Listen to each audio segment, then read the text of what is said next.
Assalamualaikum warahmatullahi wabarakatuh. Halo semuanya, jumpa lagi dengan saya Chow Sing Sing, kurator dari Podcast Horror Night Story. Halo, apa kabar semuanya? Semoga kalian semua sehat-sehat ya. Dan seperti biasanya, pada malam hari ini saya kembali dan akan membawakan sebuah kisah mistis untuk kalian semua. Kisah mistis kali ini saya datangkan dari Twitternya Mas Agil Saputra, yang menceritakan tentang pengalaman dari narasumbernya. Dan seperti apa kisahnya? Mari kita simak. Magelang, pertengahan Mei 1990. Sudah 3 tahun terakhir sejak ayahku meninggal. Ibuku sakit dengan awal jatuh di kamar mandi, lalu perlahan menjadi stroke. Hanya bisa terbaring di ranjang, dan bicara pun mulai sulit. Aku anak tunggal yang masih remaja 20 tahun waktu itu, mencoba tetap tegar merawat ibu. Untung masih ada pembantu. Di masa bugarnya, ibuku adalah orang yang bisa dibilang cukup disiplin, tegas, bersih, dan mandiri. Maklum, kakekku adalah seorang tentara. Semenjak sakit, ibu menjadi pemarah. Mungkin karena kesal, tidak bisa melakukan apa-apa sendiri. Kadang dia suka teriak-teriak, menumpahkan minum di sebelahnya ketika kita, saya atau pembantu, telat melayani yang dia mau. Tapi yang ada di sini aneh sekali. Walaupun sakit, ibu makannya lahap sekali. Banyak, bahkan bisa dibilang lebih banyak dari orang normal. Aku heran, tapi aku nggak mau mikir aneh-aneh. Mungkin itu pertanda menuju kesehatannya batinku. Tapi lama-kelamaan semakin aneh. Jadi kaki ibuku itu kan lumpuh. Tapi pernah beberapa kali saat malam, kakinya kejang dan menendang-nendang, sambil berteriak seperti berbicara tapi tidak jelas. Suaranya parau dan cukup mengerikan. Kejadian itu berulang beberapa kali. Di suatu pagi, seperti biasa, pembantuku selalu mengajak ibuku jalan-jalan dengan kursi roda. Waktu itu aku lagi di kamar. "Mbak, tolong ini ibu dijagain dulu di teras. Saya mau ke dapur matiin kompor," kata pembantuku dari luar. Aku pun bergegas menghampiri di teras. Tapi ibuku tidak ada. Saya panggil-panggil si Mbok. "Mbok, ibu di mana toh? Kok tidak ada di teras?" Simbok pun berlari menghampiriku. "Loh, tadi di sini kok. Sudah saya kunci loh rodanya." Gak mungkin ibu berjalan dengan kursi rodanya. Akhirnya kita pun mencari sampai depan rumah. Tapi gerbang depan rumah masih terkunci rapat. Panik sekali waktu itu. Kami muter-muter, dan ketika sampai di dapur, kami mendengar suara.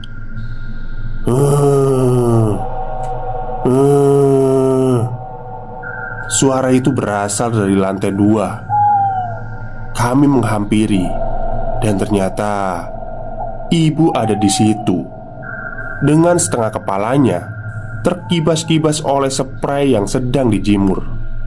Lantai 2 memang cuma tempat untuk menjemur pakaian. Tapi yang jadi pertanyaan adalah bagaimana bisa ibu berada di situ? dengan kursi rodanya. Sungguh di luar logika. Tapi inilah yang terjadi, dan saya tidak mengada-ada. Aku pun mencoba mengadu dengan pamanku, adik dari ibuku. Kuceritakan semua keanehan itu. Tapi dengan santainya beliau menjawab, "Oh, itu disebabkan oleh sesuatu yang ikut ibumu." Jadi, aku tahu selama ini keluarga kami itu adalah Katolik yang cukup konservatif. Itu setahuku. Sampai kejadian demi kejadian ini berlangsung, ternyata ada yang aku tidak tahu. Mereka juga masih menganut aliran kejawen yang kental. Paman bilang sejak aku lahir, ibu memutuskan untuk menjauh, atau lebih tepatnya menyembunyikan klinik dari aku, dengan berbagai macam alasan yang sangat kusyut untuk dijelaskan. Mungkin setelah ibu sakit, dia tak lagi bisa menyembunyikan sesuatu itu. Penjelasan itu tidak ada solusi sama sekali. Bahkan malah membuatku semakin takut.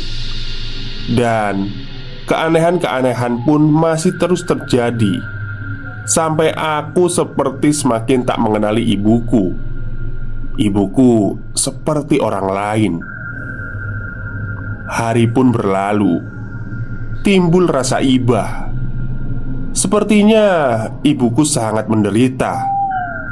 Kadang terbesit, "Ya Tuhan, ambil saja nyawanya." Aku tak sanggup melihat ibuku seperti ini. Badannya mengurus, perangainya pun sudah tak kukenali. Tapi di sisi lain, aku juga berat kehilangan ibu. Ternyata doaku didengar Tuhan. Malam itu tak seperti biasanya. Senyap, hening, sepi sekali. Kebetulan Simbok sudah 2 hari ini pulang awal karena suaminya masuk angin. Jadi aku lebih intens mengurus ibu. Dan anehnya, malam itu ibu sangat tenang, tidak rewel seperti biasanya. Pertanda baik ini batinku. Sekitar jam 9 malam, setelah menunggu ibu tertidur, aku pun masuk ke kamar. Kurebahkan badan, tapi ketika aku mulai mengantuk, tiba-tiba aku mencium bau wangi melati, seperti mengibas kencang di hidungku, kemudian hilang. Karena aku capek, aku biarkan saja. Aku pun melanjutkan tidurku. Dan tengah malam, aku mengalami ketindihan. Di situ aku seperti melihat ada wanita berkebaya merah. Wajahnya ayu namun tua. Dia mendekat dan mencengkram ikar bajuku sambil berkata, "Bangun, ibumu sudah saatnya."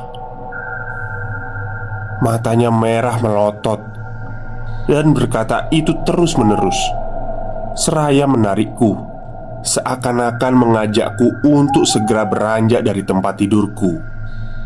Dan aku pun terbangun. Tanpa berpikir lagi, aku langsung berlari menuju kamar ibuku. Kupeluk ibuku yang ternyata sudah dingin dan kaku. Ibuku sudah tidak sakit lagi.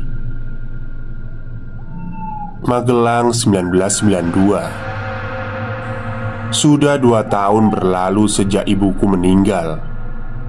Aku sudah jarang ke gereja, tak pernah memegang rosario. Aku merasa Tuhan begitu kejam.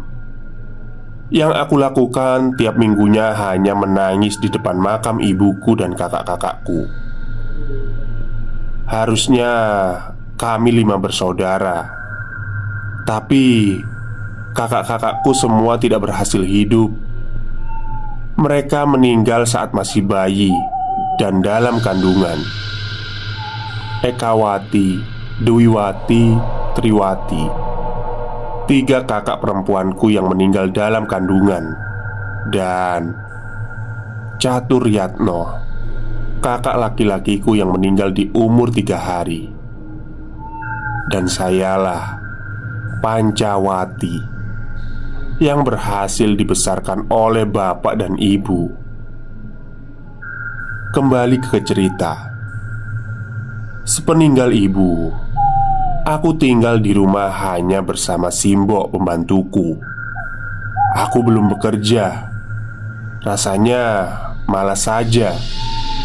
Aku hanya mengandalkan warisan-warisan dari ibu dan bapak untuk hidup selama ini, yang tentu saja suatu saat pasti akan habis. Aku tahu kalau tidak seharusnya aku begini, tapi bagaimana lagi? Semangatku belum ada. Kegiatanku sehari-hari hanya merawat tanaman-tanaman peninggalan ibu. Sampai tiba di hari yang mana akan merubah keadaan ke depan. Suatu siang, waktu itu entah kenapa aku merasa sangat rindu dengan ibuku. Aku pun mulai membongkar lemarinya, mengeluarkan baju-bajunya. Satu persatu bajunya aku keluarkan. Aku lihat-lihat dan sesekali aku memeluknya. Tibalah di lipatan baju terakhir. Ketika aku mengeluarkannya, tidak sengaja ada sesuatu yang terjatuh. Aku ambil itu. Sesuatu itu terbungkus sapu tangan dengan rapi. Aku yang penasaran pun membukanya. Isinya adalah satu tusuk konde yang terikat dengan simpul tali putih. Aku lihat-lihat dan aku buka simpulan tali itu. Setelah aku membukanya, tiba-tiba saja seperti ada angin kencang yang meniup wajahku. Di situ aku kaget dan barang itu pun terjatuh. Seketika sekujur tubuhku merinding. Aku pun membungkus kembali barang itu tanpa aku ikat lagi simpulnya. Ku kembalikan di tempat semula. Dengan buru-buru, aku masukkan lagi baju-baju ibu ke lemari. Aku pun keluar kamar dengan perasaan yang aneh. Itu tadi apa ya? Aku mencoba tidak memikirkannya. Singkat cerita, malam pun tiba. Sekitar jam 9 malam ketika aku ingin tidur, aku mencium bau bunga melati yang sangat tajam. Sumbernya dari pintu depan rumah. Segera aku memanggil Simbok untuk meyakinkan bau melati itu. Simbok pun datang. Dan memang benar, Simbok juga menciumnya. Kita bolak-balikkan pintu. Memang baunya dari situ, tapi titik pastinya tidak kita temukan. Aku merasa takut waktu itu. Aku pun menyuruh Simbok untuk tidur bersamaku. Tapi di kamar kita malah tidak bisa tidur. Kita pun ngobrol-ngobrol, entah apa itu topiknya, aku agak lupa. Dan di tengah obrolan itu, tiba-tiba terdengar suara orang batuk 2 kali. Kita pun terdiam dan saling memandang. Suara batuk itu terdengar lagi. Sepertinya suaranya berasal dari kamar ibu yang letaknya bersebelahan dengan kamarku. "Jangan-jangan maling, Mbak," kata Simbok agak berbisik. Simbok pun ingin memastikannya. Aku yang takut tidak mau ditinggal sendiri. Kita pun mengendap-endap ke kamar ibu. Perlahan kita buka pintunya. Tapi ketika Simbok menyalakan lampu, keadaan kamar sudah tidak biasa. Sprei di ranjang sudah tidak rapi. Ujung-ujungnya sudah keluar dari selipan. Seperti baru saja ada yang tidur dari situ. Simbok mengecek jendela, tapi masih terkunci rapat.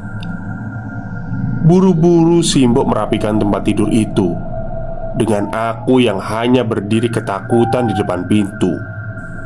Setelah itu, kita pun kembali ke kamar dengan bertanya-tanya, apa itu tadi? Jam menunjukkan pukul 1 dini hari. Akhirnya kita pun tertidur. Keesokan harinya, mungkin karena tidur terlalu larut, kita semua bangun kesiangan. Kira-kira jam 7 pagi, kita terbangun bersama. Bergegas saya dan Simbok keluar. Dan apa yang kita lihat? Kita semua agak kaget melihat kursi roda yang kini sudah berada di depan pintu. Padahal kursi roda itu sudah dilipat dan berada di gudang. Dengan agak canggung, Simbok pun mengembalikan kursi roda itu di gudang belakang. Wah, ada yang tidak beres ini, batinku. Pagi itu kita pun beraktivitas seperti biasa. Aku terus berpikir, apa itu karena tusuk konde itu ya? Kira-kira 3 hari berlalu. Aku sudah mulai melupakan kejadian janggal itu. Hari itu, pamanku datang membawa anjing. Katanya, ini untukku agar tidak kesepian. Namanya Elmo. Sudah cukup besar. Aku cukup senang untuk itu. Tapi anehnya, si Elmo ini tidak mau masuk ke rumah. Dia hanya duduk di depan pintu sembari sesekali menggonggong. Ah, mungkin belum terbiasa batinku. Sampai sore harinya, pamanku pulang. Si Elmo ini masih saja tidak mau masuk. Akhirnya aku gendong saja Elmo masuk ke kamar. Singkat cerita, malam pun tiba. Ketika aku tertidur, aku terbangun oleh suara Elmo yang ketakutan. Dia bersembunyi di kolong tempat tidurku. Bersamaan dengan itu, aku merasa ingin buang air kecil. Aku pun pergi ke kamar mandi. Tidak ada perasaan apa-apa waktu itu. Ketika melewati dapur, aku melihat Simbok sedang memetiki sayuran. Aku menyapanya, tapi Simbok diam saja. Aku pun masuk ke kamar mandi yang kebetulan berada dekat dapur itu. Setelah aku keluar, Simbok sudah tidak ada. Ah, mungkin Simbok sudah tidur di kamarnya, pikirku. Aku pun kembali ke kamar. Jadi, kamar aku itu berada di ruang tengah, bersebelahan dengan ruang tamu. Kembali ke cerita. Jadi ketika aku hendak masuk ke kamar, aku melihat ada sesuatu di ruang tamu. Meskipun suasananya agak gelap, tapi di situ terlihat cukup jelas. Kursi roda ibu ada di situ. Dan terlihat juga siluet orang yang sedang duduk di kursi itu. Terdengar jelas nafasnya yang terengah-engah, memecah keheningan malam itu. Entah kenapa pandanganku hanya terfokus dengan sosok di kursi roda itu. Sosok itu duduk menghadap pintu membelakangiku. Nafasnya yang terengah-engah, iramanya mulai semakin meninggi. Dan perlahan sosok itu menoleh ke arahku.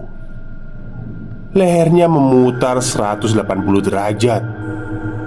Mukanya tak begitu jelas, hanya terlihat matanya yang merah. Sosok itu mulai membuka mulutnya dan teriak pelan seperti mendesis.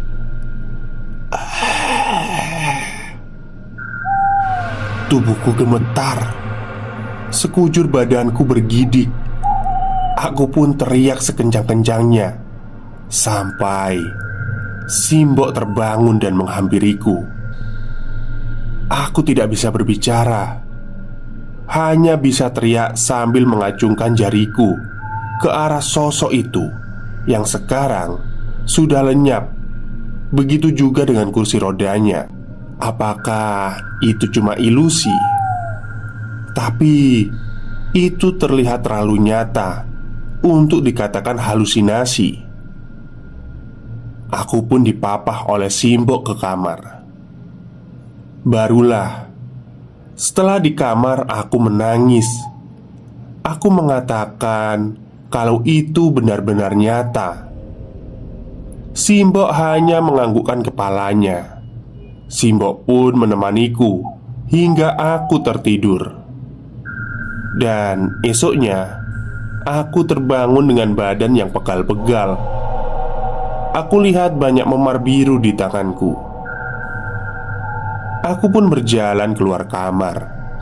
Aku pandangi sudut ruang tamu tempat di mana semalam aku melihat sosok menyeramkan itu. Aku masih merasa ketakutan. Cepat-cepat aku berjalan ke dapur menghampiri Simbok. Terlihat Simbok sedang memetiki sayur. Mungkin hendak memasak. Seketika saya teringat, "Loh, bukannya semalam sayur udah dipetiin, Mbok?" Tanyaku. "Hah? Semalam gimana maksudnya, Mbak?" Jawab Simbok.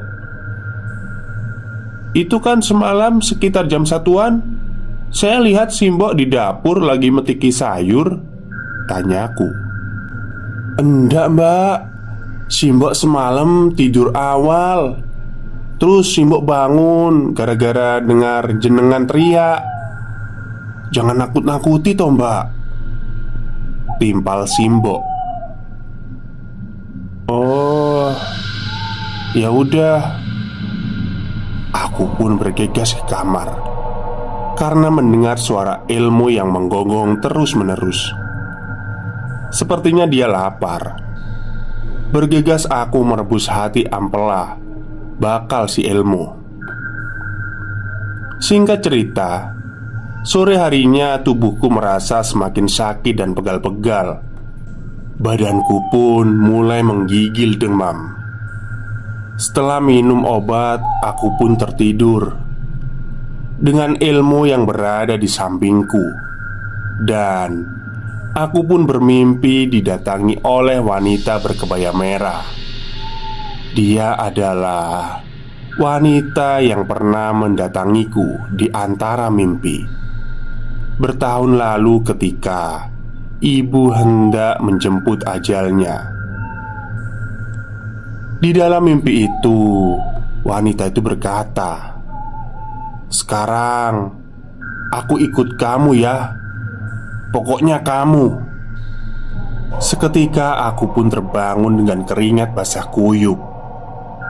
Tapi di sini badanku sudah terasa ringan dan anehnya memar-memar biru yang ada di tanganku sudah hilang.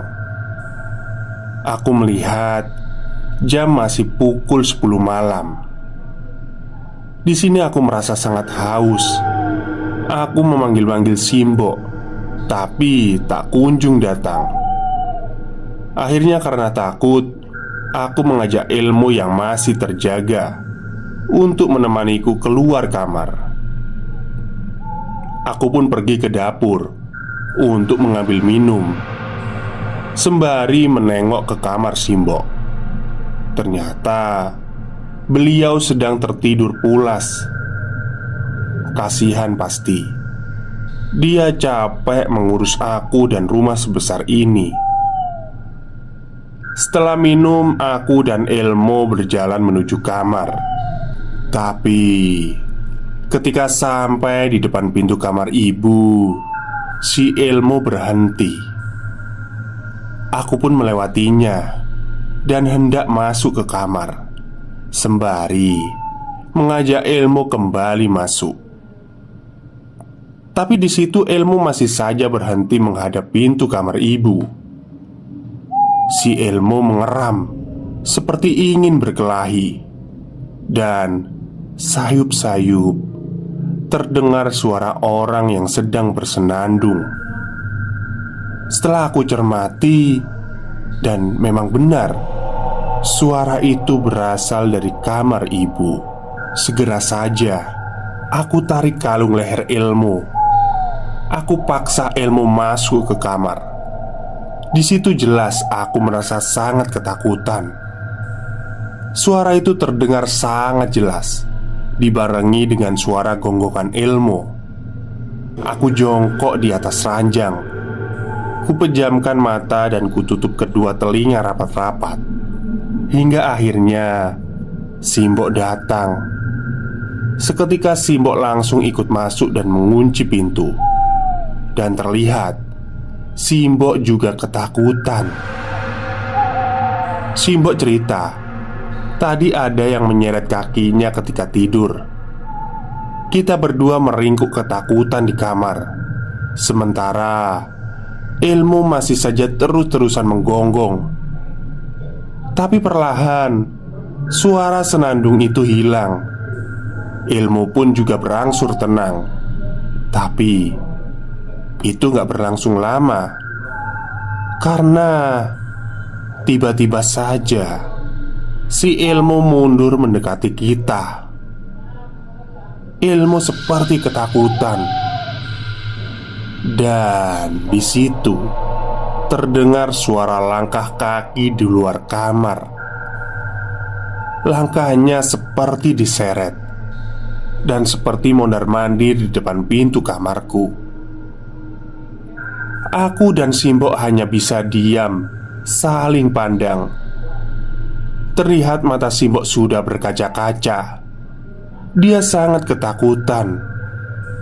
Suara langkah kaki itu berlangsung cukup lama, hingga akhirnya suara itu hilang. Tetapi berganti dengan suara ketukan di pintu kamarku. Iramanya pelan dan lambat, tapi ketukannya keras. Pintu kamarku hingga terlihat bergetar. Di sini akalku sudah buntu. Dan akhirnya aku mengambil rosario dan memeluk Bible. Aku berdoa dalam hati, Tuhan, hentikan semua ini. Tapi suara ketukan itu justru semakin keras. Dan suara itu berhenti. Tapi beberapa saat kemudian, pintu kamarku terbuka sendiri dengan pelan. Dan terlihat sosok wanita yang melintas. Lagi-lagi wanita berkebaya merah itu, lengkap dengan bawahan jarik, tapi kini dengan rambutnya terurai tak beraturan. Sosok itu berjalan pelan, bahkan sangat pelan. Tapi sosok itu tidak menoleh. Setelah sosok itu lewat, pintu kamarku terbanting dengan keras. aku dan Simbok pun spontan berteriak. Di situ Elmo masih mengikik ketakutan, dan gemetar aku meraih Elmo dan memeluknya. Aku menangis dengan Rosario di genggamanku. Singkat cerita, kira-kira 3 hari kemudian, Elmo hilang secara aneh. Waktu itu pagi hari ketika aku terbangun dengan memanggil Elmo, tapi tidak ada respon. Aku lihat di kolong ranjangku, Elmo sudah tidak ada.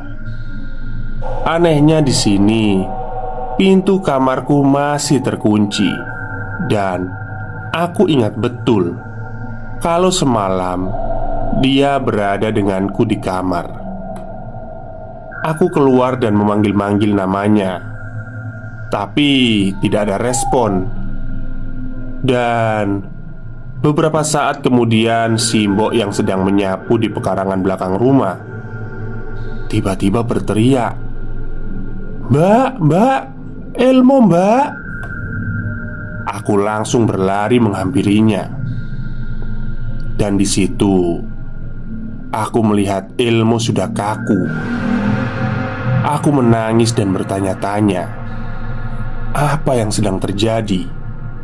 Sembari Simbok menenangkanku, aku bercerita kalau Elmo semalam berada di kamar dan pintunya aku kunci. Bagaimana dia bisa berada di sini? Aku mencoba merelakannya, dan aku kuburkan Elmo di pekarangan belakang rumah itu, di depan gudang, tepatnya 2 meter dari mana dia ditemukan meninggal. Hari itu juga aku mengajak Simbok untuk pergi ke rumah paman. Terus terang, aku merasa terancam tinggal di sini. Singkat cerita, sampailah aku di rumah paman. Aku ceritakan semua yang terjadi, termasuk tentang kematian Elmo. Akhirnya paman memutuskan agar aku dan Simbok tinggal di rumahnya untuk sementara waktu. Aku pikir semua ini akan berhenti, tapi ternyata tidak juga. 3 hari berturut-turut. Di hari pertama, aku selalu bermimpi didatangi oleh sosok wanita berkebaya merah itu. Mau gila rasanya. Aku pun mengadu lagi kepada paman, tapi paman berkata dia tidak bisa berbuat apa-apa. Akhirnya cara terakhir kita tempuh adalah mengadu kepada Romo. Singkat cerita, kita datang ke gereja, bercerita semua kepada Romo. Paman pun juga bercerita jujur tentang seluk-beluk ibu dahulu. Setelah kita bercerita panjang lebar, Romo hanya tersenyum dan berkata, "Kamu beruntung karena kamu sudah dibaptis." Beruntung bagaimana batinku? Lawong selama ini aku menderita diganggu. Entah itu apa yang jelas, dia telah mengganggumu. Jadi dia bisa dikategorikan iblis. Begitu kata Romo. Jujur, aku di situ agak kurang paham. Dia pasti ingin merasukimu, tapi karena kamu sudah dibaptis, jadi tidak bisa. Dia sekarang terus memaksa untuk merasuk ke jiwamu. Begitu timpal Romo. Harusnya kamu rajin ke gereja, biar hatimu bersih dan tenang. Karena iblis akan mudah mengganggu hati yang jauh dari Tuhan dan sedang kecewa, kata Romo kembali. Di situ entah kenapa aku langsung menangis hingga sesak rasanya. Romo kembali berkata, 5 hari lagi kita berkati rumah itu supaya dia pergi. Tapi kamu harus tinggal di sana dan lawan. Jangan takut." Singkat cerita, kami pun pulang. Sesuai perintah Romo, aku harus tetap tinggal di rumah. Tapi di sini aku mulai sedikit ada keberanian. Aku pun pulang ke rumah bersama Simbok. Tapi karena paman tidak tega, dia juga ikut menginap untuk 5 hari ke depan, hingga nanti rumahku diberkati. Di rumah sore itu, suasananya kini agak berbeda. Lebih tenang, kami ngobrol bertiga dengan topik yang berbeda. Bukan cerita seram tentunya. Hingga kami tertawa terbahak-bahak. Tak terasa waktu sudah semakin malam. Kita pun beranjak ke ruangan masing-masing. Simbok ke kamarnya, paman di depan televisi, dan aku di kamarku. Sengaja aku tidak menutup pintu kamarku agar tetap bisa melihat paman yang tengah menonton TV di ruang tengah. Sebelum tidur aku membaca majalah-majalah lamaku hingga aku merasa kantuk. Ketika aku ingin menuju pintu untuk menutupnya, saat beranjak dari ranjang, kakiku seperti menyentuh sesuatu. Ternyata itu adalah kalung ilmu. Aku pun kembali duduk sambil mengusap-ngusap kalung itu. Sedih sih sebenarnya, tapi di situ aku merasa rela. Aku letakkan kalung ilmu di samping ranjangku. Aku pun kembali berjalan untuk menutup pintu kamar.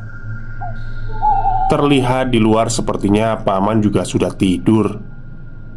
Tapi ketika pintu sudah ditutup, tiba-tiba aku melihat sosok wanita itu lagi di balik pintu, tepat di depan wajahku.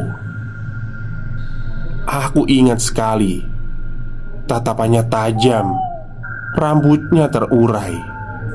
Aku roboh dan mundur dengan terseok-seok, sembari terus melihat sosok itu. Jangankan teriak, berkata-kata saja aku tidak mampu. Tapi perlahan sosok itu berubah menjadi sangat rapi dan cantik. Dia menyodorkan satu tangannya dan berkata, "Melo aku, Nduk." Aku hanya bisa menggelengkan kepala. Tapi sosok itu berkata lagi dengan nada yang lebih tinggi, "Melo aku, Nduk." Di situ akhirnya aku bisa berteriak, "Ora!" Sosok itu pun menghampiriku. Tapi tiba-tiba ada seseorang yang memelukku dari belakang. Setelah aku menoleh, sosok itu adalah ibuku. Beliau pasang badan dan berkata, "Iki anakku yo." Dan aku pun terbangun di pagi hari. Itu mimpi. Tapi apakah itu benar mimpi? Aku terbangun dengan perasaan bingung. Yang jadi pertanyaan adalah, kapan aku tidur? Itu sangat nyata untuk disebut mimpi. Itulah terakhir kalinya aku diganggu oleh sosok wanita kebaya merah itu. Karena hari berikutnya sudah tidak ada lagi hal-hal aneh terjadi. Hingga tiba di hari rumah ini diberkati oleh Romo. Singkat cerita, setelah proses pemberkatan, rumah ini menjadi lebih tenang. Tidak ada lagi gangguan-gangguan ataupun hal-hal aneh terjadi. Aku juga punya anjing lagi. Aku beri juga namanya Elmo. Simbok juga masih setia mengurus rumah ini hingga aku menikah di tahun 1997. Beliau pensiun setahun kemudian.